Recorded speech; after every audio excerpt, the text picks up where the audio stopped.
everyone, welcome back to my YouTube channel. We will talk about gout. First of all, gout है क्या? gout जो है abnormality है uric acid metabolism की.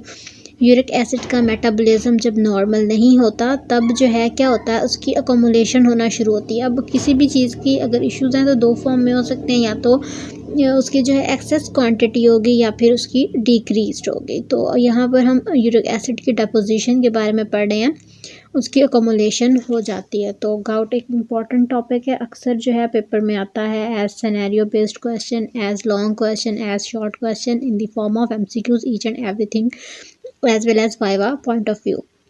तो गाउट फर्स्ट ऑफ ऑल आपने याद रखना है एबनॉर्मेलिटी है यूरिक एसिड मेटाबॉलिज्म की.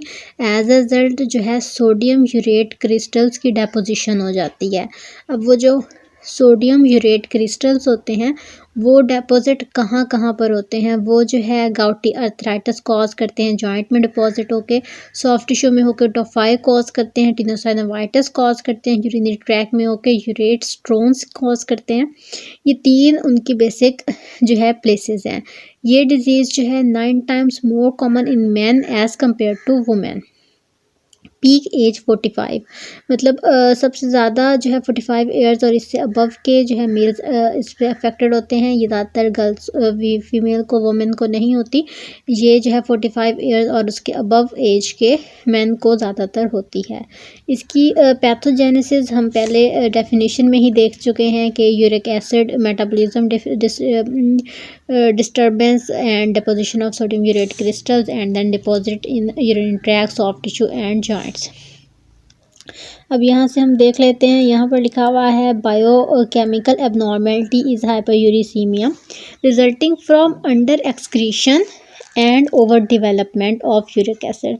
अब जाहिर सी बात है किसी भी चीज़ की अगर एक्सेस क्वांटिटी हो रही है तो दो रीज़न्स हो सकते हैं. या तो वो जो है प्रॉपरली जो है एक्सक्रीट नहीं हो रही, जितना उसे एक्सक्रीट हो जाना चाहिए था वो नहीं हो रही, डेट्स वाई वो जो है अकोमुलेट होती जा रही है. और समटाइम्स ये है कि उसकी प्रोडक्शन नॉर्मल से ज़्यादा हो रही है. तो अगर हम गाउट की बात करें तो इसमें जो यूरिक एसिड की अकोमुलेशन है इसकी ना रीज़न्स वैसे तो दोनों ही हैं, लेकिन 90% केसेस में क्या होता है कि एक्सक्रीशन सही से नहीं हो सकती, डेट्स वाई जो है वो डिपॉजिट होना शुरू हो जाता है. इसमें हमारे पास आ जाते हैं फैक्टर्स, वो फैक्टर्स जो कि प्रेडिस्पोज करेंगे हाइपर यूरिसीमिया को and then hyperuricaemia as well as gout को कॉज करेगी. यहाँ पर हमारे पास आ जाता है low doses of aspirin, renal failure, hyperparathyroidism, myxoedema, Down syndrome और starvation, vomiting, toxaemia.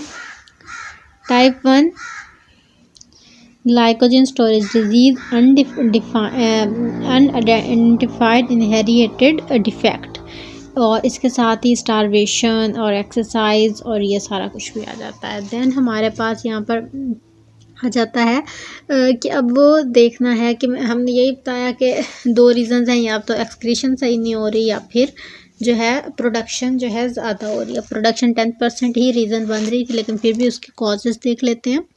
Increase turnover हो जाता है या तो प्यूराइन का, और उसमें फर्दर 3 स्टेजेस आएंगी, और दूसरा है इंक्रीज्ड प्यूराइन सिंथेसिस हो जाती है डिनोवो. अगर तो है इंक्रीज टर्नओवर प्यूराइन का तो क्रोनिक माइलो प्रोलिफरेटिव डिसऑर्डर होंगे जिसमें माइलोसाइथीमिया वेरा आ जाएगा. क्रोनिक लेम्फोप्रोलिफरेटिव डिसऑर्डर्स होंगे जिसमें क्रोनिक लेम्फेटिक ल्यूकीमिया आ जाएगा, या सोरियासिस वेयर एक्सफोलिएटिव आ जाएगा. देन हमारे पास जो है सेकेंड मैकेनिज्म है जिसपे हमारे पास इंक्रीज प्यूराइन सिंथेसिस डिनोवो हो रही है. इसमें हाइपोजेंथीन ग्वानिन फॉस्फोराइसाइल ट्रांसफरेज डेफिशिएंसी हो जाएगी, या फिर phosphoribosyl pyrophosphate synthase over activity हो जाएगी.